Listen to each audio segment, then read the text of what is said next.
തീരുകയാണ്. Beyond fighting ക്രിസ്തീയ ജീവിതം എന്ന് പറയുന്നത് നാം ഒരു യുദ്ധകളത്തിലാണ്, നാം യുദ്ധം ചെയ്യാണ്. എന്നാൽ ആ യുദ്ധത്തിൽ എന്തുവാണ് പൊരുതി ജയിക്കുവാൻ കർത്താവ് നമ്മളെ കുറിച്ച് ആഗ്രഹിക്കുന്നു. ഓരോ ദൈവ മക്കളും എന്തുവാണ് ജയാളികൾ ആയി തീരണം. ഹല്ലേലൂയ. കാര്യം ജയിപ്പിക്കുന്നതായ ജയവീരനായ കർത്താവ് നമ്മോട് കൂടെയുണ്ട്. 2 കൊരിന്ത്യർ ലേഖനം 10-ാം അധ്യായം അതിന്റെ 4-5 വാക്യങ്ങളും വായിക്കുമ്പോൾ ഇങ്ങനെ എഴുതിയിരിക്കുന്നത്, ഞങ്ങളുടെ പോരിന്റെ ആയുധങ്ങളോ ജഡികങ്ങൾ അല്ല, കോട്ടകളെ ഇടിപ്പാൻ ദൈവസന്നിധിയിൽ ശക്തി ഉള്ളവ തന്നെ. അവയാൽ ഞങ്ങൾ സങ്കല്പങ്ങളെയും ദൈവത്തിന്റെ പരിജ്ഞാനത്തിന് വിരോധമായി പൊങ്ങുന്ന എല്ലാ ഉയർച്ചയും ഇടിച്ചു കളഞ്ഞ് ഏത് വിചാരത്തെയും ക്രിസ്തുവിനോടുള്ളതായ അനുസരണത്തിനായി പിടിച്ചടക്കി. പൗലോസ് പറയാണ്, കർത്താവ് തന്നിട്ടുള്ള ശക്തി കൊണ്ട് നമുക്ക് പിടിച്ചെടുക്കുവാൻ സാധിക്കും, നമുക്ക് യുദ്ധം ചെയ്യുവാനായിട്ട് സാധിക്കും. ഇവിടെ വളരെ വ്യക്തമായി പൗലോസ് പറയാണ്, സങ്കല്പങ്ങളുണ്ട്. കർത്താവിന്റെ പരിജ്ഞാനത്തിന് എതിരായി ഉയരുന്നതായ സങ്കല്പങ്ങള്, അതുപോലെ തന്നെ ഭാവങ്ങള്, വിചാരങ്ങള്, ചിന്താഗതികള്, പ്രതിബന്ധങ്ങള് ഒക്കെ ഉണ്ട്. എന്നാൽ അതിനെ ഇടിച്ചു കളയുവാനായിട്ട് ദൈവത്തിന്റെ ശക്തിക്ക് കഴിവുണ്ട്. നമ്മളിൽ വ്യാപരിക്കുന്ന ശക്തിക്ക് കഴിവുണ്ട്. വിശ്വാസികളിൽ വ്യാപരിക്കുന്ന ഒരു ദൈവ ശക്തിയുണ്ട്. എന്നിലും നിന്നിലും വ്യാപരിക്കുന്നതായ ഒരു ശക്തിയുണ്ട്. ആ ശക്തി രുചിച്ചറിഞ്ഞതായ ദൈവമക്കളെ ഇന്ന് രാത്രികാലം കരങ്ങളുയർത്തി നമ്മുടെ കർത്താവിന് മഹത്വം കൊടുത്താട്. Hallelujah, hallelujah. എന്തുകൊണ്ട് ഈ ശക്തി നമ്മളിൽ കർത്താവ് തന്നിരിക്കുന്നു? നമ്മൾ വായിക്കുമ്പോൾ റോമാലേഖനം 1:16 വായിക്കാം, വിശ്വസിക്കുന്നവരെ രക്ഷിക്കുന്നതിന് ഈ ശക്തി എന്തുവാണ് സഹായിക്കുന്നു എന്ന് വായിച്ചാട്ട്. റോമാലേഖനം 1:16. സുവിശേഷത്തെ കുറിച്ച് എനിക്ക് ലജ്ജയില്ല. വിശ്വസിക്കുന്ന ഏവനും, ആദ്യം യഹൂദനും പിന്നെ യവനനും, അത് രക്ഷയ്ക്കായി ദൈവശക്തിയാകുന്നുവല്ലോ. അത് രക്ഷയ്ക്കായി എന്തുവാണ്? ദൈവ ശക്തിയാകുന്നു. സുവിശേഷത്തെ കുറിച്ച് എനിക്ക് ലജ്ജയില്ല എന്ന് പറഞ്ഞതിന് ശേഷം പറയാണ്, വിശ്വസിക്കുന്നവരെ രക്ഷിക്കുന്നതായ ഹല്ലേലൂയ ഒരു ശക്തിയാണ് എന്നിലും നിന്നിലും വ്യാപരിക്കുന്ന ശക്തി. അതുപോലെ തന്നെ ഈ ശക്തി നമ്മളെ സഹായിക്കുന്നതോടെ പരിശോധന വേളകളിൽ എന്തുവാണ് നമ്മളെ സൂക്ഷിക്കുന്നതിന്. 1 പത്രോസിന്റെ ലേഖനം 1-ാം അധ്യായം അതിന്റെ 5-ാം വാക്യം വായിക്കാം. 4-5 വാക്യങ്ങൾ. 1 പത്രോസിന്റെ ലേഖനം 1:4-5 വാക്യങ്ങൾ. അന്ത്യകാലത്തിൽ വെളിപ്പെടുവാൻ ഒരുങ്ങിയിരിക്കുന്ന രക്ഷയ്ക്ക് വിശ്വാസത്താൽ ദൈവശക്തിയിൽ കാക്കപ്പെടുന്ന നിങ്ങൾക്ക് വേണ്ടി സ്വർഗത്തിൽ സൂക്ഷിച്ചിരിക്കുന്നതും ക്ഷയം, മാലിന്യം, വാട്ടം എന്നിവ ഇല്ലാത്തതുമായ അവകാശിയായി തന്നെ വീണ്ടും ജനിപ്പിച്ചിരിക്കുന്നു. അപ്പോൾ നമ്മളെ വീണ്ടും ജനിപ്പിച്ചിരിക്കുന്നു. അവിടെ പറയുന്നുണ്ട്, കറ, ചുളുക്കം, മാലിന്യമില്ലാത്തതായ ഹല്ലേലൂയ നമ്മളെ സൂക്ഷിക്കുന്നു. അതൊന്നുമില്ലാതെ സ്വർഗരാജ്യത്തിൽ പ്രവേശിക്കുവാനായിട്ട് നമ്മളെ ഇവിടെ ഈ ലോകത്തായിരിക്കുമ്പോൾ പരിശോധന വേളയിലൂടെ നമ്മളെ കടന്നു പോകും. എന്നാൽ നമ്മളെ സൂക്ഷിക്കുന്നതായ, നമ്മളെ പരിപാലിക്കുന്നതായ ഹല്ലേലൂയ ഒരു ശക്തിയാണ് ഈ വ്യാപാര ശക്തി. നമ്മളെ ഈ പരീക്ഷയിൽ എന്തുമാണ് ശോധനകളിലെ നമ്മളെ സൂക്ഷിക്കുന്നു, നമ്മളെ സഹായിക്കുന്നു, നമ്മളെ വഴി നടത്തുന്നു. അതുമാത്രമല്ല 2 കൊരിന്ത്യർ ലേഖനം 12:9 നമ്മൾ വായിക്കുമ്പോൾ ബലഹീന സന്ദർഭങ്ങളിൽ എന്തുവാണ് നമ്മളെ നിലനിർത്തുന്നതിന്. അപ്പോസ്തലനായ പൗലോസിനെ കുറിച്ച് പഠിക്കുമ്പോൾ തന്റെ ശരീരത്തിൽ ശൂലമുണ്ടായിരുന്നു, എന്നാൽ തന്റെ ബലഹീനത സന്ദർഭങ്ങളിൽ എന്തുവാണ് തന്നെ നിലനിർത്തി എന്ന് നമുക്ക് കാണുവാനായിട്ട് സാധിക്കുന്നുണ്ട്. 2 കൊരിന്ത്യർ ലേഖനം 12:9. അവൻ എന്നോട്, എന്റെ കൃപ നിനക്ക് മതി, എന്റെ ശക്തി ബലഹീനതയിൽ തികഞ്ഞു വരുന്നു എന്ന് പറഞ്ഞു. അപ്പോൾ പൗലോസിനെ കുറിച്ച് പറയാണ്, കർത്താവ് പറയാണ്, അവന്റെ ബലഹീനതകളിലെ ഈ ശക്തി എന്തുവാണ് തികഞ്ഞു വരുന്നു. അപ്പോൾ ബലഹീനതകളിൽ അല്ലെങ്കിൽ ബലഹീന സന്ദർഭങ്ങളിലെ ഓരോ വിശ്വാസി എന്തുവാണ് നിലനിർത്തുന്നതാണ് ഈ ശക്തി എന്നുള്ളത്. അതുപോലെ തന്നെ എഫേസ്യ ലേഖനം 3:16 നമ്മൾ വായിക്കുമ്പോൾ എല്ലാ ശുശ്രൂഷകൾക്കും വേണ്ടി എന്തുവാണ് ശക്തി നമ്മളെ ശക്തീകരിക്കുന്നത്, നമ്മളെ ബലപ്പെടുത്തുന്നത് ഈ ശക്തിയാണ്. വായിച്ച എഫേസ്യ ലേഖനം 3:16 വാക്യം. അവൻ തന്റെ മഹത്വത്തിന്റെ ധനത്തിനൊത്തവണ്ണം അവന്റെ ആത്മാവിനാൽ നിങ്ങൾ അകത്തെ മനുഷ്യനെ സംബന്ധിച്ച് ശക്തിയോടെ ബലപ്പെടുത്തേണ്ടതിനും ക്രിസ്തുവിശ്വാസത്താൽ നിങ്ങളുടെ ഹൃദയങ്ങളിൽ വസിക്കേണ്ടതിനും വരം നൽകണം എന്നും നിങ്ങൾ സ്നേഹത്തിൽ വേരൂന്നി അടിസ്ഥാനപ്പെട്ടവരായി വീതിയും നീളവും ഉയരവും ആഴവും എന്ത് എന്ന് സകല വിശുദ്ധന്മാരോട് കൂടെ ഗ്രഹിപ്പാനും പരിജ്ഞാനത്തെ യെസ്, അത്രമാത്രം അവന്റെ ശക്തിയാൽ എന്ന് അവിടെ എഴുതി വെച്ചിരിക്കുമ്പോൾ അപ്പോഴ് ഒരു വിശ്വാസിയെ ദൈവമക്കളെ ശുശ്രൂഷകൾക്ക് വേണ്ടി ശക്തീകരിക്കുന്നത് എന്തുവാണ്? ഈ ശക്തിയാണ്. പ്രിയമുള്ളവരെ, നമ്മുടെ ക്രിസ്തീയ ജീവിതത്തിലെ ഏത് വിശ്വാസികളെ എടുത്തു പിടിച്ചു കഴിഞ്ഞാലും ഒരു 3 കാലഘട്ടം നമുക്ക് കാണുവാനായിട്ട് സാധിക്കും. ഒന്നാമത്തെ കാലഘട്ടം എന്ന് പറയുന്നത് നമ്മുടെ ജീവിതം എങ്ങനെയായിരുന്നു ചോദിച്ചു കഴിഞ്ഞാല് പിശാചിന്റെ അധികാരത്തിൽ ജീവിച്ചവരായിരുന്നു നമ്മള്. പിശാച് പലപ്പോഴും നമ്മളെ ഗൈഡ് ചെയ്തിരുന്നു.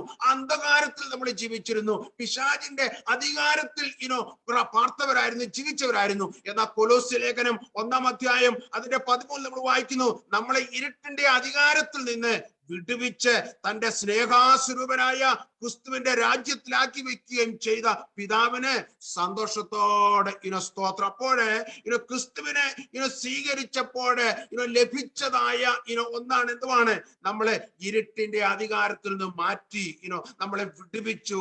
സ്നേഹസ്വരൂപനായ ക്രിസ്തുവിന്റെ രാജ്യത്തിലേക്ക് എന്തുവാണ്? നമ്മളെ ആക്കി വെക്കുകയും ചെയ്ത് പിതാവിന് സന്തോഷത്തോടെ സ്തോത്രം ചെയ്തു എന്ന് പൗലോസ് കൊലോസിലുള്ളതായ വിശ്വാസികളോട് പറയുകയാണ്. അപ്പോഴ് നമ്മുടെ ആദ്യ കാലഘട്ടത്തെ കുറിച്ച് പഠിക്കുമ്പോഴേ നമ്മളെ പിശാചിന്റെ അധികാരത്തിൽ ജീവിച്ചവരായിരുന്നു. എന്നാൽ അതിൽ നമ്മളെ വിടുവിച്ചു. എങ്ങനെ നമ്മൾ വിടുവിക്കപ്പെട്ടു? ക്രിസ്തുവിനെ സ്വീകരിച്ചപ്പോഴേ ആ വിടുതല് നമ്മളില് ഉണ്ടാകുവാനായിട്ട് ഇടയായിത്തീർന്നു. അത് മാത്രമല്ല, കർത്താവായ യേശുവിനോടുള്ളതായ ഒരു ശിഷ്യത്വം കർത്താവ് നമുക്ക് തന്നു. ഒരു ശിഷ്യനായി കർത്താവ് നമ്മളെ വിളിച്ചു. അതുകൊണ്ടാണ് മത്തായിയുടെ സുവിശേഷം 28-ാം അധ്യായം 19-ാം വാക്യത്തോട് വായിക്കുന്നു, ആകയാൽ നിങ്ങൾ പുറപ്പെട്ട് പിതാവിന്റെയും പുത്രന്റെയും പരിശുദ്ധാത്മാവിന്റെ നാമത്തിലെ സ്നാനം കഴിപ്പിച്ചും ഞാൻ നിങ്ങളോട് കൽപ്പിക്കുന്നതൊക്കെയും പ്രമാണിപ്പാൻ തക്കോണം ഉപദേശിച്ചുകൊണ്ട് സകല ജാതികളെയും ശിഷ്യരാക്കിക്കൊള്ളുവീൻ. ഞാൻ ലോകാവസാനത്തോളം എല്ലാ നാളും നിങ്ങളോട് കൂടെ ഉണ്ട് എന്ന് അരുളി ചെയ്യുന്നു. കർത്താവായ യേശുവിനോടുള്ളതായ ശിഷ്യത്വം നമുക്ക് ഇവിടെ കാണുവാനായിട്ട് സാധിക്കുന്നുണ്ട്. ക്രിസ്തുവിനെ ഏറ്റുപറഞ്ഞപ്പെടുത്തുവാണ്. അത് എന്നിലും വെളിപ്പെടുവാനായിട്ട് ഇടയായിത്തീർന്നു എന്ന് കാണുവാൻ സാധിക്കുന്നുണ്ട്. അപ്പോൾ ക്രിസ്തുവിനെ ഏറ്റുപറഞ്ഞപ്പെടുത്തുവാണ് ആ ശിഷ്യത്വം എന്തുവാണ്? നമ്മളില് വെളിപ്പെട്ടു. അത് മാത്രമല്ല, കർത്താവിന്റെ ശുശ്രൂഷയിലുള്ളതായ ഒരു പ്രമോദം എന്തുവാണ്? നമുക്ക് ലഭിക്കുവാൻ ഇടയായിത്തീർന്നു. യെശയ്യാവിന്റെ പുസ്തകം 58-ാം അധ്യായം അതിന്റെ 13-ഉം 14-ഉം വായിച്ചാട്ടെ ഷെറിനെ. യെശയ്യാവിന്റെ പുസ്തകം 58-ാം അധ്യായത്തിന്റെ 13-ഉം 14-ഉം വാക്യം.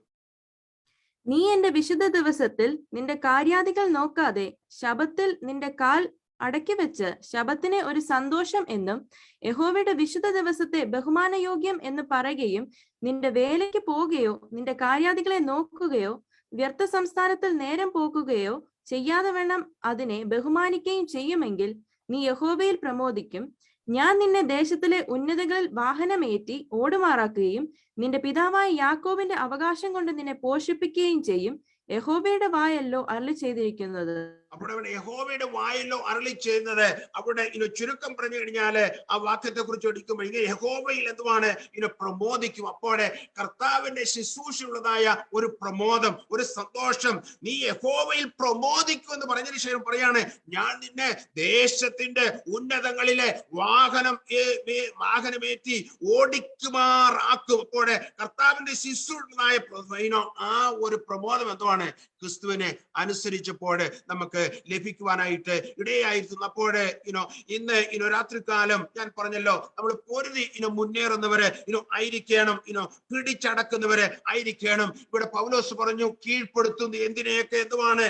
തർക്കങ്ങളുണ്ട്, പാപങ്ങളുണ്ട്, ചിന്തകളുണ്ട്, ചിന്താഗതികളുണ്ട്. എന്നാൽ അതിനെയെല്ലാം എന്തുവാണ്? പിടിച്ചടക്കുന്നതായ ഒരു ശക്തിയിൽ എന്തുവാണ് തനിക്ക് ലഭിച്ചു. ആ ശക്തി കൊണ്ട് താന് അതിനെയൊക്കെ പിടിച്ചടക്കിയെന്ന് പറയാണ്. മനുഷ്യന്റെ മനസ്സൊരു യുദ്ധക്കളം തന്നെയാകണേ. Mind is a battlefield. അപ്പോൾ നമ്മുടെ ഹൃദയത്തിൽ ഒത്തിരി ചിന്തകള്, വിചാരങ്ങള്, വലിയ യുദ്ധം എന്തുവാണ് പലപ്പോഴും നമ്മുടെ ഹൃദയത്തിൽ നടക്കാണ്. എന്നാല് ദൈവീകമല്ലാത്തതായ ചിന്തകളെ എന്തുവാണ്? ഒരു ദൈവ പൈതല് പിടിച്ചടക്കണം. അതാണ് കർത്താവ് നമ്മളെ കുറിച്ച് ആഗ്രഹിക്കുന്നത്. അപ്പോൾ ഇരു മനസ്സ് നമ്മൾ ഉണ്ടാകുമ്പോൾ എന്തുവാണ്?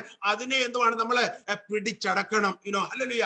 സംശയം നമ്മളില് ഉണ്ടാകുമ്പോൾ അതിനെ നമ്മള് പിടിച്ച് അടക്കണം. ദുർചിന്ത നമ്മൾ ഉണ്ടാകുമ്പോൾ അതിനെ നമ്മൾ എന്തുവാണ്? പിടിച്ച് അടക്കണം. ഭയം നമ്മളിൽ കയറി വരുമ്പോൾ അതിനെ നമ്മള് പിടിച്ച് അടക്കണം. പാപം കയറി വരുമ്പോൾ അതിനെ നമ്മള് പിടിച്ച് അടക്കണം. അപ്പോഴേ അവിടെ ഒരു ജയാളിയായി എന്തുവാണ് ഇതിന്മേലെല്ലാം തീരുവാനായിട്ട് കർത്താവ് നമ്മളെ കുറിച്ച് ആഗ്രഹിക്കുന്നു. നീ ഒരു ജയാളിയാണ്. You are winner. ഹല്ലേലൂയ.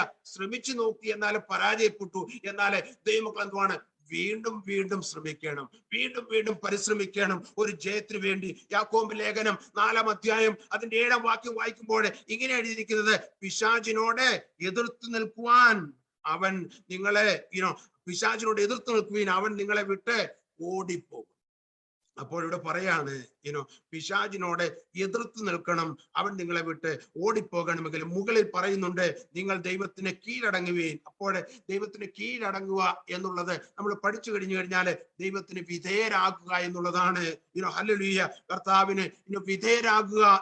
അപ്പോൾ ദൈവത്തിന് കീഴടങ്ങുക. അതിനുശേഷം പറയുന്നുണ്ട് ഇങ്ങനെയാണ് പറയുന്നത്, അതിന്റെ ഏറ്റവും ദൈവത്തോടെ അടുത്ത് ചെല്ലുവീൻ, അവൻ നിങ്ങളോട് അടുത്തു. അപ്പോൾ 2-3 കൂട്ടം കാര്യങ്ങൾ ഒന്ന് പറയുന്നതുമാണ് സാത്താനോട് ചേർത്ത് നിൽക്കണം, അല്ലെങ്കിൽ സാത്താനോട് നിങ്ങളെ എതിർത്ത് നിൽക്കണം. അതുപോലെ തന്നെ പറയാണ് ഹല്ലേലൂയ, ദൈവത്തോടെ നമ്മളെ ചേർന്ന് നിൽക്കണം, അവരോട് നമ്മളെ അടുത്ത് വരണം. ഹല്ലേലൂയ. ഞാൻ ഒരു കഥ സംഭവ കഥ വായിച്ചിട്ടുണ്ട്. അത് ഒരു കൊച്ചു സഭയാണ്. ഈ സഭയിലെ ക്രിസ്മസ് ഒരു പ്ലേ നടക്കുവാനായിട്ട് പോവുകയാണ്. അപ്പോൾ ചെറിയ സഭയായതുകൊണ്ട് അവർക്ക് പ്രത്യേകിച്ച് ഗ്രീൻ റൂം ഒന്നുമില്ല. സഭയിൽ കടന്നു വന്ന് ഒരുങ്ങി എന്തുവാണ് ഈ ക്രിസ്മസിലെ ഈ ഡ്രാമ അല്ലെങ്കിൽ അവരെ ഉദ്ദേശിക്കുന്ന പ്ലേ കളിക്കുവാനായിട്ട്. കാര്യം എന്ന് ചോദിച്ചു കഴിഞ്ഞാൽ കൊച്ചു സഭയായതുകൊണ്ട്. അപ്പോൾ പാസ്റ്റർ വിളിച്ചു പറഞ്ഞു, നിങ്ങളെല്ലാം വീട്ടിൽ തന്നെ ഡ്രസ്സ് ചെയ്ത് അവിടുന്ന് തന്നെ ഒരുങ്ങി നിങ്ങൾ ഓരോ കഥാപാത്രങ്ങളും അവരുടെയൊക്കെ വേഷം ധരിച്ച് വീട്ടിൽ നിന്ന് നിങ്ങൾ ഒരുങ്ങി അങ്ങ് സമയത്തിന് വന്നാൽ മതി എന്ന് പറഞ്ഞപ്പോൾ യേശുവായി അഭിനയിക്കുന്ന ആളുണ്ട്, അതുപോലെ തന്നെ ഏഞ്ചലായിട്ട് അഭിനയിക്കുന്ന ആളുകളുണ്ട്, അതുപോലെ തന്നെ പിശാചായിട്ട് അല്ലെങ്കിൽ ലൂസിഫർ ആയിട്ട് അഭിനയിക്കുന്ന വ്യക്തികളൊക്കെ അതിലുണ്ട്. അപ്പോൾ അവരെല്ലാവരും വീട്ടിൽ നിന്ന് ഒരുങ്ങി ആളുകൾ പറഞ്ഞ് യാത്ര ചെയ്ത് വരികയാണ് സഭയിലേക്ക്. എന്നാൽ വരുന്ന വഴിക്ക് ഈ ലൂസിഫറിന്റെ വേഷം കിട്ടിയതായ ആള് വണ്ടി ഓടിച്ച് ഇങ്ങനെ വരികയാണ്. എന്നാൽ തന്റെ ടയർ പെട്ടെന്ന് ഫ്ലാറ്റായി, അല്ലെങ്കിൽ കാറ്റൊക്കെ പോയി കാർ അവിടെ കിടക്കുവാനിടയിൽ. അപ്പോൾ അല്പസമയം മാത്രമേ ഉള്ളൂ പെട്ടെന്ന് അദ്ദേഹത്തിന് അവിടെ റീച്ച് ചെയ്യുവാനായിട്ട്. അല്ലെങ്കിൽ ഈ കഥാപാത്രം ചെന്നില്ല എങ്കിൽ, ഈ അഭിനയിക്കുന്ന ആൾ ചെന്നില്ല എങ്കിൽ എന്തുവാണ് കാര്യങ്ങളൊന്നും നടക്കയില്ല. അപ്പോഴേ ഈ ലൂസിഫറിന്റെ വേഷം കിട്ടിയവൻ കറുത്ത വേഷമൊക്കെ കിട്ടി ഒരു നല്ല പിശാചിനെ പോലെ തന്നെയാണ് അവൻ ഇരിക്കുന്നത്. ചുരുക്കം പറഞ്ഞു കഴിഞ്ഞാല് ടയർ ഫ്ലാറ്റായി യവൻ പുറത്തിറങ്ങിയപ്പോൾ യവന് ഈ ടയർ ഫ്ലാറ്റായത് എവിടെയെന്ന് ചോദിച്ചു കഴിഞ്ഞാൽ ഇവരുടെ സഭയുടെ അടുത്ത് തന്നെ അങ്ങോട്ട് പോകുന്ന വഴിക്ക് തന്നെ വേറൊരു സഭയുണ്ട്. അപ്പോൾ ഇദ്ദേഹം വിചാരിച്ചു പുറത്തൊന്ന് ഇറങ്ങിക്കഴിഞ്ഞു കഴിഞ്ഞാൽ അവിടെ പോയി ആരെങ്കിലും വിളിക്കുക, അവര് വന്ന് ഈ ടയർ ഒന്ന് മാറാൻ ഹെൽപ്പ് ചെയ്യുമെന്നും കണ്ട് ആ കൊച്ച് വേറൊരു പള്ളിയിലോട്ട് കയറിച്ചത്. അപ്പോഴേ അവിടെ എന്തുവാണ് ഫംഗ്ഷനൊക്കെ നടക്കുവാൻ പോവുകയാണ്. അവർക്കന്ന് പ്ലേ ഒന്നുമില്ല. എന്നാൽ ഫംഗ്ഷനൊക്കെ, എന്നാൽ ഈ കറുത്ത വേഷം ധരിച്ചതായ യവന് ഇങ്ങോട്ട് കേറി വന്നു കഴിഞ്ഞപ്പോൾ തന്നെ ആളുകളൊക്കെ പേടിച്ച് ഓടുവാനായിട്ട് തുടങ്ങി. പാസ്റ്റർ വരെ ഓടുകയാണ്. എന്നാൽ ഒരമ്മച്ചി അവിടെ ഇരിപ്പുണ്ടായിരുന്നു. അമ്മച്ചി എന്തുവാണ് ഈ ലൂസിഫറിന്റെ വേഷം ധരിച്ച ആൾ അമ്മച്ചിയുടെ അടുത്തേക്ക് കടന്നു. എല്ലാവരും ഭയപ്പെട്ട് ഓടുകയാണ്. കാര്യം അവരിങ്ങനെയുള്ളൊരു വേഷം കണ്ടിട്ടില്ല. അവർ ലിറ്ററലി ചിന്തിച്ചു എന്തുവാണ് പിശാച് തന്നെയാണെന്ന് പലരും ചിന്തിച്ചു. എന്നാൽ ഈ അമ്മച്ചി എടുത്തു എന്ന് കഴിഞ്ഞപ്പോഴേ അമ്മച്ചി പറഞ്ഞു, നമുക്ക് രണ്ടുപേർക്കും ഒരു ധാരണയിലെത്താം. നമ്മുടെ ധാരണ എന്ന് വെച്ച് കഴിഞ്ഞാല് ഞാൻ നിന്നെ ഉപദ്രവിക്കുകയില്ല, നീ എന്നെയും ഉപദ്രവിക്കരുത് എന്ന് പറയുന്നുണ്ട്. ഞാൻ പറഞ്ഞതിന്റെ രക്ത ചുരുക്കം എന്തെന്ന് ചോദിച്ചു കഴിഞ്ഞാല് പലപ്പോഴും ദൈവവചനം നമ്മളെ പഠിപ്പിക്കുന്നത് പിശാചിനോട് എതിർത്ത് നിൽക്കുകയും അവൻ നിങ്ങളെ വിട്ട് ഓടിപ്പോകും എന്നുള്ളതിന് ദൈവവചനം നമ്മളെ പഠിപ്പിക്കുന്നു. ഇവിടെ ഈ അമ്മച്ചി പറഞ്ഞതുപോലെ തന്നെ ഇങ്ങനെ ചിന്തിക്കുന്നവരും പറയുന്നവരുണ്ട്, എന്നെ ഉപദ്രവിക്കരുത്, ഞാൻ നിന്നെ ഉപദ്രവിക്കില്ല എന്ന് പറഞ്ഞതായ ചിന്തയില് ജീവിക്കുന്നതായ ഒത്തിരി ആളുകളുണ്ട്. നാം ഒരു വലിയ യുദ്ധക്കളത്തിലാണ് എന്നുള്ളതായ യാഥാർത്ഥ്യം ഒരിക്കലും ദൈവമക്കളെ മറന്ന് പോകരുത്. ജീവിതത്തില് ദൈവം ചില പോരാട്ടങ്ങള് ഹല്ലേലൂയ നമ്മളിൽ ഉണ്ടാകും. പോരാട്ടങ്ങൾ നമ്മൾ അഭിമുഖീകരിക്കും. എന്നാൽ പല പോരാട്ടങ്ങളെ കുറിച്ച് ദൈവവചനത്തിൽ നമുക്ക് കാണുവാനായിട്ട് സാധിക്കുന്നുണ്ട്. എബ്രായ ലേഖനം 12:4 നമ്മൾ വായിക്കുന്നു, പാപത്തോട് പോരാടണമെന്ന് ദൈവവചനം ഇവിടെ പഠിപ്പിക്കുന്നു. പാപത്തോട് മാത്രമല്ല പോരാടേണ്ടത്. എഫേസ്യ ലേഖനം 6-ാം അധ്യായം വ്യക്തമായി പഠിപ്പിക്കുന്നതിന്റെ 12-ാം വാക്യത്തിൽ പിശാചിനോട് പോരാടണമെന്ന് അവിടെ എഴുതി വെച്ചിരിക്കുന്നത് നമുക്ക് കാണുവാൻ സാധിക്കുന്നുണ്ട്. അത് മാത്രമല്ല പ്രാർത്ഥനയെ കുറിച്ച് പഠിക്കുമ്പോൾ പ്രാർത്ഥന എന്ന് പറയുന്ന ഒരു വലിയ പോരാട്ടമാണ്. റോമാലേഖനം 15-ാം അധ്യായം അതിന്റെ 3-ാം വാക്യം വായിക്കുമ്പോൾ പ്രാർത്ഥനയിൽ പോരാടുവാൻ വേണ്ടി അവിടെ പറയുന്നത് പൗലോസ് റോമിലുള്ളതായ വിശ്വാസികളോട് പറയുന്നത് നമുക്ക് കാണുവാൻ സാധിക്കുന്നുണ്ട്. അതുപോലെ തന്നെ സുവിശേഷികളുടെ ഉള്ളത് വലിയൊരു പോരാട്ടം തന്നെയാണ്. ഫിലിപ്പ് ലേഖനം 4-ാം അധ്യായം അതിന്റെ 3-ാം വായിക്കുമ്പോൾ സുവിശേഷ ഘോഷണത്തിൽ പോരാടണമെന്ന് പൗലോസ് പറയും നമുക്ക് സാധിക്കുന്നുണ്ട്. പൗലോസ് സുവിശേഷ ഘോഷണത്തിലാണ് പോരാടി എന്ന് നമുക്ക് കാണാൻ സാധിക്കുന്നുണ്ട്. അദ്ദേഹം ഫിലിപ്പിലുള്ളതായ വിശ്വാസികളോട് പറയാണ് സുവിശേഷ ഘോഷണത്തിൽ നമ്മള് പോരാടണം. അപ്പോൾ പല രീതിയിലുള്ളതായ പോരാട്ടങ്ങള് നമുക്ക് കാണാം. പോരാട്ടം എന്ന് പറയുമ്പോൾ ഒരു യുദ്ധം, ഹല്ലേലൂയ, ഫൈറ്റിംഗ്. 1 കൊരിന്ത്യർ ലേഖനം 9-ാം അധ്യായം അതിന്റെ 27-ാം വാക്യം വായിക്കുമ്പോൾ ഇങ്ങനെ എഴുതി വെച്ചിരിക്കുന്നു, ആകയാൽ ഞാൻ നിശ്ചയമില്ലാത്തവണ്ണം അല്ല ഓടുന്നത്, ആകാശത്തെ കുത്തുന്നത് പോലെ അല്ല ഞാൻ മുഷ്ടിയുദ്ധം ചെയ്യുന്നത്. ഇവിടെ പൗലോസ് പറയാണ് ജീവിതം ഒരു ഓട്ടമാണ്, ലക്ഷ്യമുള്ളവനായിട്ട് ഓടേണ്ടതെന്ന് പൗലോസ് പറയാണ്. ഒരു നിഴലിനോടോ വായുവിനോടോ യുദ്ധം ചെയ്യുന്നത് അല്ല. ഒരു വായുവിനോടോ നിഴലിനോടോ യുദ്ധം ചെയ്ത് കഴിഞ്ഞാൽ അത് റിയൽ അല്ല. എന്നാൽ ഇവിടെ പൗലോസിന് പറയാനുള്ളത് എന്താണ്? വായുവിനോടും ആകാശത്തോടും ഒന്നുമല്ല നമ്മൾ യുദ്ധം ചെയ്യുന്നത്, റിയൽ എനിമിയോടാണ്, റിയൽ ശത്രുവിനോടാണ്, റിയൽ പിശാചിനോടാണ് നമ്മൾ യുദ്ധം ചെയ്യുന്നത് എന്ന് പൗലോസ് പറയാണ്. 1 കൊരിന്ത്യർ ലേഖനം 9-ാം അധ്യായം അതിന്റെ 27-ാം വാക്യങ്ങൾ വായിക്കുമ്പോൾ പൗലോസ് ഇങ്ങനെ പറയുന്നുണ്ട്, എന്റെ ശരീരത്തെ ദണ്ഡിപ്പിച്ച് അടിമയാക്കി അത്ര ചെയ്യുന്നത്. ഒന്ന് വായിക്കാം. 1 കൊരിന്ത്യർ ലേഖനം 9-ന്റെ 26-27 വാക്യങ്ങൾ. ആകയാൽ ഞാൻ നിശ്ചയമില്ലാത്തവണ്ണമല്ല ഓടുന്നത്, ആകാശത്തെ കുത്തുന്നത് പോലെയല്ല ഞാൻ മുഷ്ടിയുദ്ധം ചെയ്യുന്നത്.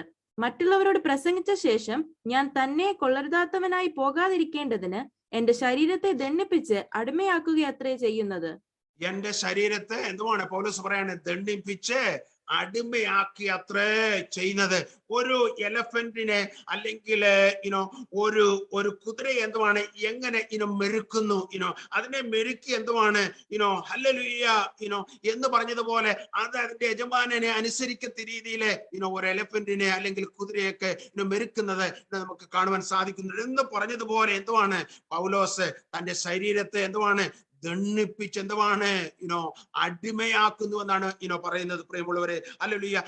നമ്മുടെ ഈ മൊബൈലിനെ കുറിച്ച് നമ്മൾ നോക്കുമ്പോൾ എല്ലാവരും മൊബൈൽ ഉപയോഗിക്കുന്നവരാണ്. എന്നാൽ ഈ മൊബൈൽ ഉപയോഗിക്കുമ്പോൾ അതിന് പല മൂഡുകളുണ്ട്. ഒരു മൂഡ് എന്ന് പറയുന്നത് സൈലന്റ് മൂഡ് എന്ന് പറയും. അപ്പോൾ സൈലന്റില് ഈ ഫോൺ ആക്കി ഇട്ട് കഴിഞ്ഞു കഴിഞ്ഞാൽ എന്തുവാണ് വരുന്ന കോളുകളൊന്നും നമുക്ക് കേൾക്കുവാനായിട്ട് സാധിക്കുകയില്ല. ഒന്നും മനസ്സിലാകില്ല, എന്തോ നടക്കാരും സൈലന്റ് മൂഡിൽ കിടക്കുകയാണ്. എന്നാൽ വേറൊരു മൂഡുണ്ട്, വൈബ്രന്റ് മൂഡ്. അത് പോക്കറ്റ് ഇട്ട് കഴിഞ്ഞു കഴിഞ്ഞാൽ വൈബ്രേറ്റ് ചെയ്ത് നമ്മുടെ പോക്കറ്റില് എന്തുവാണ് നമുക്ക് മനസ്സിലാക്കുവാനായിട്ട് സാധിക്കും. അപ്പോഴേ എന്തോ മെസ്സേജ് വന്നു എന്ന് നമുക്ക് മനസ്സിലാക്കും. എന്നാൽ സൈലന്റ് മൂഡിൽ കിടന്നു കഴിഞ്ഞു കഴിഞ്ഞാൽ മെസ്സേജ് വന്നാലും അറിയത്തില്ല. എന്നാൽ വിമാനത്തിൽ യാത്ര ചെയ്യുമ്പോൾ പറയാറുണ്ട് എയ്റോപ്ലെയിൻ മോഡ്. ആ എയ്റോപ്ലെയിൻ മോഡിൽ നമ്മൾ ആക്കി ഇട്ട് കഴിഞ്ഞു കഴിഞ്ഞാൽ എന്തുവാണ് ഒരു നെറ്റ്വർക്ക് നമുക്ക് ലഭിക്കുകയില്ല. എന്നാൽ ഇന്നത്തെ കാലത്തെ വിശ്വാസികളെ കുറിച്ച് പഠിച്ചു കഴിഞ്ഞു കഴിഞ്ഞാൽ പലരും എന്തുവാണ് സൈലന്റ് മൂഡിലായിരിക്കുന്ന വിശ്വാസികൾ. കാര്യം എന്തുവാണ്? ഒന്നിനോടും ഒരു പ്രതികരിക്കുകയില്ല എന്ന് പറഞ്ഞു കഴിഞ്ഞു കഴിഞ്ഞാല് പാട്ട് പാടിയാലും ഒരു പ്രതികരിക്കുകയില്ല, പ്രസംഗം കേട്ടാലും പ്രതികരിക്കുകയില്ല, ആരാധന നല്ല രീതിയിൽ നടന്നാലും ഒരു പ്രതികരിക്കുക, ഒന്നിനോടൊന്ന് ഹല്ലേലൂയ ഒന്നിനോടും ചേരാതെ സൈലന്റായി ഇങ്ങനെ പോകുന്നവരുണ്ട്. എനിക്ക് ഇതൊക്കെ മതി എന്ന് ചിന്തിക്കുന്ന ആളുകളുണ്ട്. എന്നാൽ പ്രിയമുള്ളവര് എയ്റോപ്ലെയിൻ മോഡ് എന്ന് പറയുമ്പോൾ നെറ്റ്വർക്ക് ഒന്നുമല്ല, ഒരു നെറ്റ്വർക്ക് ലഭിക്കുകയില്ല, എന്തുവാ നടക്കുന്നതെന്ന് അവർക്ക് അറിയുന്നേ ഇല്ല എന്ന് പറഞ്ഞതുപോലുള്ളതായ വിശ്വാസമുള്ള കാര്യം. സഭയിൽ എന്ത് നടക്കുന്നു എന്നുള്ളത് അവർക്ക് അറിയത്തില്ല, അല്ലെങ്കിൽ ലോകത്ത് എന്ത് നടക്കുന്നു എന്നുള്ള അവർക്ക് അറിയത്തില്ല. ഹല്ലേലൂയ. സുവിശേഷന്മാരെ അനുഭവിക്കുന്നതായ ഹല്ലേലൂയ ചലഞ്ചുകളോ വ്യതയെക്കുറിച്ച് അവർക്ക് അറിയത്തില്ല. കാര്യമേ അവർക്ക് ഈ നെറ്റ്വർക്ക് ഓഫ് ആയിരിക്കുന്നത് കൊണ്ട് ഒന്നും മനസ്സിലാക്കുവാൻ സാധിക്കുന്നില്ല. ഉപവാസ പ്രാർത്ഥന അവർക്ക് വിഷയമല്ല, ചൊവ്വാഴ്ച പ്രാർത്ഥന അവർക്ക് വിഷയമല്ല, വെള്ളിയാഴ്ച പ്രാർത്ഥന വിശ്വാസമല്ല വിഷയമല്ല. കാര്യം എന്തുവാണ്? നെറ്റ്വർക്ക് ഇല്ല, അവരൊരു എയറോപ്ലെയിൻ മോഡിലാണ് ജീവിക്കുന്നതും നടക്കുന്നതും. എന്നാൽ ആക്റ്റീവ് മോഡുണ്ട്. നമ്മുടെ ഫോണിനെ ആക്റ്റീവ് മോഡിൽ ഇട്ട് കഴിഞ്ഞാൽ നമുക്ക് ശബ്ദം കേൾക്കുവാനായിട്ട് സാധിക്കുകയുള്ളൂ. വരുന്ന കോളുകൾ നമ്മൾ അറ്റൻഡ് ചെയ്യും, വരുന്ന മെസ്സേജുകൾ നമുക്ക് വായിക്കുവാൻ സാധിക്കും, അതിന് മറുപടി കൊടുക്കുവാനായിട്ട് സാധിക്കും. കാര്യം ആക്റ്റീവ് മോഡിലാണ്. ഒരു വിശ്വാസി എന്തുവാണ്? എപ്പോഴും എന്തുവാണ്? ആക്റ്റീവ് മോഡിൽ എന്തുവാണ്? ജീവിക്കുന്ന ആള് ആയിരിക്കണം, ജീവിക്കുന്ന ഒരു വിശ്വാസി ആയിരിക്കണം. എങ്കിൽ മാത്രമേ ഹല്ലേലൂയ നമ്മുടെ ക്രിസ്തീയ ജീവിതത്തിൽ എന്തുവാണ്? നമുക്ക് കർത്താവിനോട് സംസാരിക്കുവാനും ആരാധിക്കുവാനും കർത്താവിന് മഹത്വം കൊടുക്കുവാനും ഹല്ലേലൂയ ആക്റ്റീവായി എന്തുവാണ് ക്രിസ്തീയ ജീവിതം ചെയ്യുവാനായിട്ട് സാധിക്കണമെങ്കിൽ ഒരു ഫോണ് ആക്റ്റീവ് മോഡിൽ കിടക്കുന്നത് പോലെ തന്നെ എന്തുവാണ് നമ്മളെ ആക്റ്റീവ് മോഡിലെ എല്ലാ വിശ്വാസികളും ജീവിക്കണം. അങ്ങനെ ആക്റ്റീവ് മോഡിൽ ആക്റ്റീവ് മോഡിൽ ജീവിക്കുന്നതായ ഒരു വിശ്വാസി എന്തുവാണ്? സഭായോഗം ഉപേക്ഷയായി വിചാരിക്കുകയില്ല. അദ്ദേഹത്തിന് ഉപവാസ പ്രാർത്ഥന വളരെ പ്രാധാന്യമായിരിക്കും, അദ്ദേഹത്തിന് ചൊവ്വാഴ്ച പ്രാർത്ഥന വളരെ പ്രാധാന്യമായിരിക്കും, അല്ലെ മറ്റുള്ളതായ ഈ യോഗങ്ങള് പ്രാധാന്യം ആയിരിക്കും. വചനം വായിക്കുവാന് അവര് സമയം കണ്ടെത്തും, ഉപവസിക്കുവാൻ അവര് സമയം കണ്ടെത്തും. അപ്പോഴെ നമ്മളൊരു ആക്റ്റീവ് മോഡിലെ ആയിരിക്കുവാൻ കർത്താവ് നമ്മളെ കുറിച്ച് ആഗ്രഹിക്കുന്നു എന്നുള്ളത് ഒരിക്കലും നമ്മള് മറന്ന് പോകരുത്. അപ്പോഴെ ക്രിസ്തീയ ജീവിതം എന്ന് പറയുന്നത് ഒരു ആക്റ്റീവ് മോഡിലായിരിക്കണം. അതുപോലെ തന്നെ ക്രിസ്തീയ ജീവിതം എന്ന് പറയുന്നത് ഹല്ലേലൂയ ഒരു ജയത്തിന്റെ ജീവിതമാണ്. ക്രിസ്തുവിലെ നീ ഞാനും ജയാളിയാണ്. ക്രിസ്തുവിൽ നമ്മള് ജയാളി എന്ന് വിശ്വസിക്കുന്നവരെല്ലാം ഈ രാത്രികാലം കരങ്ങൾ നമ്മുടെ കർത്താവിന് സ്തോത്രം ചെയ്യട്ടെ. ഹല്ലേലൂയ. ചിലരൊക്കെ പറയാറുണ്ട്, പാസ്റ്ററെ ഞങ്ങളുടെ കുടുംബം മാത്രം ഇങ്ങനെയായിപ്പോയി, ഞങ്ങളുടെ പിള്ളേർ ഇങ്ങനെയായിപ്പോയി, എന്റെ കുടുംബം മാത്രമേ ഉള്ളൂ, ഞങ്ങളുടെ മറ്റെല്ലാ കുടുംബങ്ങളും എന്തുമാണ് രക്ഷപ്പെട്ടു, എന്നാൽ ഞങ്ങളുടെ കുടുംബം ഇങ്ങനെ ആയിപ്പോയി എന്ന് പറയുന്നത് പലപ്പോഴും ഞാൻ കേട്ടിട്ടുണ്ട്. എന്നാൽ പുണ്യമുള്ളവരെ പറയട്ടെ, ഹല്ലേലൂയ, മറ്റുള്ളവരെ എന്ത് നിന്നെ കുറിച്ച് പറയുന്നു എന്നുള്ളതല്ല, ദൈവം അളക്കുന്ന അളവാണ് ഏറ്റവും ഇമ്പോർട്ടന്റ്. കർത്താവ് എങ്ങനെ നിന്നെ അളക്കുന്നു എന്നുള്ളതാണ്. എന്നാൽ പരാജയ ചിന്ത വേട്ടയാടുവാൻ എന്തുവാണ് നമ്മൾ ഒരിക്കലും അനുവദിക്കരുത്. ഞാനും നീയും ജയാളിയാണ് എന്നുള്ളതായ ആ യാഥാർത്ഥ്യം ഒരിക്കലും മറന്നു പോകല്ലേ. ഇന്ന് രാത്രികാലം എത്ര പേരെ വിശ്വസിക്കുന്നു ഒരു ജയാളിയായി ഹല്ലേലൂയ ഒരു വിന്നറായി എനിക്ക് ക്രിസ്തീയ ജീവിതം ചെയ്യണമെന്ന് എത്ര പേരെ ആഗ്രഹിക്കുന്നു. നമ്മളൊരു വലിയ പോരാട്ടത്തിലാണ് പ്രിയമുള്ളവരെ. ഹല്ലേലൂയ. ആ പോരാട്ടത്തിലാണ് നമ്മളെ ജയിക്കണം.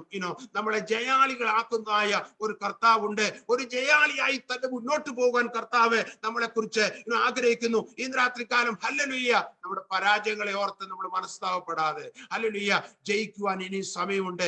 എനിക്ക് നിനക്കും ജയിക്കുവാൻ സാധിക്കും. ഹല്ലേലൂയ ഒരു ആക്റ്റീവ് മോഡിൽ ക്രിസ്തീയ ജീവിതം ചെയ്യുവാനായിട്ട് ഹല്ലേലൂയ ജീവിതം നമ്മുടെ ജീവിതത്തില് ഉണ്ടാകുവാൻ കർത്താവ് നമ്മളെ കുറിച്ച് ആഗ്രഹിക്കുന്നു. ഹല്ലേലൂയ. വെജിറ്റബിളുകളൊക്കെ അരിഞ്ഞു കളയുന്നത് പോലെ തന്നെ ശത്രുവിന് വേണ്ടി എന്തുവാണ് നമുക്കൊരു ജയം ഉണ്ടാകണം. അവന്റെ ചിന്തകളെ എല്ലാം എന്തുവാണ് നമ്മൾ അരിഞ്ഞ് കളയണം. ഹല്ലേലൂയ. അതിന്മേൽ നമുക്ക് ഈ ദിവസങ്ങളിൽ ഒരു വിടുതല് ഉണ്ടാകണം. ഹല്ലേലൂയ. അക്ഷരത്തിന്റെ ശുശ്രൂഷ അല്ല കർത്താവ് നമ്മളെ ഏൽപ്പിച്ചിരിക്കുന്നത്, ആത്മാവിന്റെ ശുശ്രൂഷകന്മാരത്രേ നമ്മളെ പുതിയ നിയമത്തിൽ നമ്മളെ കർത്താവ് ഏൽപ്പിച്ചിരിക്കുന്നത്. ഇന്ന് രാത്രികാലം ഹല്ലേലൂയ കർത്താവ് തന്നിരിക്കുന്ന ആ ശക്തി ഉപയോഗിച്ചുകൊണ്ട് ഈ ദിവസങ്ങൾ ഹല്ലേലൂയ പിടിച്ചടക്കേണ്ടതിനെ പിടിച്ചടക്കിക്കൊണ്ട്, കീഴടക്കേണ്ടതിനെ കീഴടക്കിക്കൊണ്ട് ഹല്ലേലൂയ പൗലോസ് യുദ്ധം ചെയ്തതുപോലെ ഒരു വലിയ യുദ്ധം ചെയ്തുകൊണ്ട് പൊരുതിക്കൊണ്ട് ഹല്ലേലൂയ ക്രിസ്തീയ ജീവിതത്തിലെ ജയാളിയായി തീരുവാനായിട്ട് കർത്താവ് നമ്മളെ കുറിച്ച് ആഗ്രഹിക്കുന്നു. അങ്ങനെ ഒരു ജയാളിയായി തീരുവാൻ കർത്താവ് എന്നെ രാത്രികാലം സമർപ്പിക്കുന്നത് പറയുന്നവരെ കരങ്ങൾ ഉയർത്തിയാട്ട് നമ്മൾ പ്രാർത്ഥിക്കുവാനായിട്ട് പോവുകയാണ്. ഹല്ലേലൂയ. ക്രിസ്തീയ ജീവിതം ജയത്തിന്റെ ജീവിതമാണ്. ഹല്ലേലൂയ. ജയാളിയായ കർത്താവ് നമുക്ക് ജയം തരും. പാപത്തിന്മേൽ അവൻ ജയം തരും. ഹല്ലേലൂയ. ക്രിസ്തുവിന് എതിരെ ഉയരുന്നായ ചിന്തകൾക്ക് അവന് ജയം തരും. ഹല്ലേലൂയ. ഹല്ലേലൂയ. ഭയത്തിന്മേലെ അവൻ ജയം തരും. ഹല്ലേലൂയ. ഇരു മനസ്സിന്മേലെ അവൻ ജയം തരും. ഹല്ലേലൂയ. ഞാൻ നീ അഭിഹരിക്കുന്നതായ പ്രതിസന്ധിമേലെ അവൻ നമുക്ക് ജയം തരും. ഹല്ലേലൂയ. പലപ്പോഴും പരിശ്രമിച്ചു എന്നാൽ പരാജയപ്പെട്ടു എന്ന് പറയുന്നതായ ദൈവമക്കളോട് ഇന്ന് രാത്രികാലം എനിക്ക് പറയാനുള്ളത്, എന്നിലും എന്നിലും നിന്നിലും വ്യാപരിക്കുന്നതായ ആ ശക്തിക്ക് എന്തുവാണ്? ഹല്ലേലൂയ, ഇതിനെയെല്ലാം കീഴടക്കുവാനായിട്ട് സാധിക്കും. ഹല്ലേലൂയ, ദൈവമക്കൾക്ക് ഈ ഹല്ലേലൂയ പിടിച്ചടക്കുവാൻ തന്നിരിക്കുന്നതായ ആയുധമാണ് ഈ പരിശുദ്ധാത്മാവെന്ന് പറയുന്നതായ ആയുധം. ഹല്ലേലൂയ, ഇതിനെ ഉപയോഗിച്ച് ഹല്ലേലൂയ ഈ ശക്തി ഉപയോഗിച്ച് നമ്മളിൽ വ്യാപരിക്കുന്നതായ ഈ ശക്തി ഉപയോഗിച്ചുകൊണ്ട് ഈ ദിവസങ്ങളിലെ കീഴടക്കേണ്ടതിനെ കീഴടക്കിക്കൊണ്ട് ഒരു ജയാളിയായിട്ട് ഒരു ജയജീവിതം ചെയ്യുവാൻ കർത്താവ് നമ്മളെ കുറിച്ച് ആഗ്രഹിക്കുന്നു. ഇന്ന് രാത്രികാലം കർത്താവ് ആ ജയിക്കുന്നവരുടെ കൂട്ടത്തില് എന്നെ ആക്കി തീർക്കണമെന്ന് പറയുന്നവരെ കരങ്ങളുയർത്തി നമ്മുടെ കർത്താവിന് അല്പനേരം മഹത്വം കൊടുത്താട്ടെ. അല്ലെങ്കിൽ ഞാൻ വിശ്വസിക്കുന്നു നിങ്ങൾ കരങ്ങളുയർത്തി കർത്താവിന് മഹത്വം കൊടുക്കുമ്പോൾ കർത്താവ് നമ്മളെ ജയാളിയാക്കുകയാണ്. അല്ലെങ്കിൽ നമ്മുടെ പരാജയങ്ങളെ തുടച്ചു മാറ്റുകയാണ്. നമ്മളെ ശത്രു നമ്മളെ കാണുകയാണ്. ഞാൻ ജയിക്കുമെന്ന് നീ പറയുമ്പോൾ ഹല്ലേലൂയ ശത്രു കാണട്ടെ, ഹല്ലേലൂയ അവൻ കേൾക്കട്ടെ, ഹല്ലേലൂയ അവൻ മേലെന്തുവാണ് കർത്താവ് നമുക്ക് വിടുതൽ തരും. ഹല്ലേലൂയ അവന്റെ സകല ഹല്ലേലൂയ പദ്ധതികളെയും എന്തുവാണ് തോൽപ്പിച്ചുകൊണ്ട് ഒരു ജയാളിയായിട്ട് ഹല്ലേലൂയ ഈ ദിവസങ്ങളിൽ മുന്നേറുവാൻ മുന്നോട്ട് പോകാൻ കർത്താവ് നമ്മളെ കുറിച്ച് ആഗ്രഹിക്കും. നമ്മള് എല്ലാവർക്കും മറ്റുള്ളവർ കാണാത്ത മേഖലകളുണ്ട്. എന്നാല് ഹല്ലേലൂയ ഒരു ജയ ജീവിതം എല്ലാ വ്യക്തികൾക്കും എല്ലാ ദൈവമക്കൾക്കും ആവശ്യമുണ്ട്. ഹല്ലേലൂയ മനുഷ്യൻ പുറമേ ഉള്ളത് കാണുന്നു, അകമേ നടക്കുന്നു പലപ്പോഴും അറിയാറില്ല. എന്നാൽ ക്രിസ്ത്യ ജീവിതത്തില് സ്ട്രഗിൾ ചെയ്യുന്നതായ ഒത്തിരി ദൈവമക്കളുണ്ട്. ഹല്ലേലൂയ, എന്നാൽ സ്ട്രഗിൾ ചെയ്ത് മുന്നോട്ട് പോകാനുള്ള കർത്താവ് നമ്മളെ കുറിച്ച് ആഗ്രഹിക്കുന്നത്. എന്നാൽ പൊരുതി എന്തുവാണ് അതിന്മേൽ ഒരു ജയം എന്തുവാണ് ഈ ദിവസങ്ങൾ എന്തുവാണ് പ്രാപിച്ചെടുക്കുവാൻ കർത്താവ് നമ്മളെ കുറിച്ച് ആഗ്രഹിക്കുന്നു. എന്നാൽ നമ്മളെ തന്നെ സമർപ്പിക്കുന്നുവെങ്കിൽ, നമ്മളെ തന്നെ വിട്ടുകൊടുക്കുന്നുവെങ്കിൽ ഹല്ലേലൂയ ഞാൻ വിശ്വസിക്കുന്നു hallelujah you are A winner. നീ ഒരു ജയാളിയാണ്. ജയിക്കുന്നതായ ഒരു ക്രിസ്തീയ ജീവിതം പരാജയത്തിന്റെ ഒരു ജീവിതമല്ല ക്രിസ്തീയ ജീവിതം, ജയത്തിന്റെ ജീവിതമാണ് ക്രിസ്തീയ ജീവിതം. ഹല്ലേലൂയ ഇന്ന് ഹല്ലേലൂയ ഏത് രാജ്യത്ത് പോയാലും എവിടെ പോയാലും നമുക്കത് കാണുവാനായിട്ട് സാധിക്കുന്നുണ്ട്. ഈ യേശുവിന്റെ രക്തത്താൽ വീണ്ടെടുക്കപ്പെട്ട് യേശുവിനെ അറിഞ്ഞ് മുന്നോട്ട് കടന്നു വന്നിരിക്കുന്നതായ ജനങ്ങളെല്ലാം വ്യത്യസ്തരാണ്. ഹല്ലേലൂയ അവര് ജയ ജീവിതം ചെയ്യുന്നു. ഹല്ലേലൂയ എന്നാൽ പരാജയപ്പെടാതെ ഈ ജയ ജീവിതത്തിൽ ഹല്ലേലൂയ മുന്നോട്ട് പോകുവാൻ കർത്താവ് എന്നെയും നിന്നെയും വിളിക്കുകയാണ്.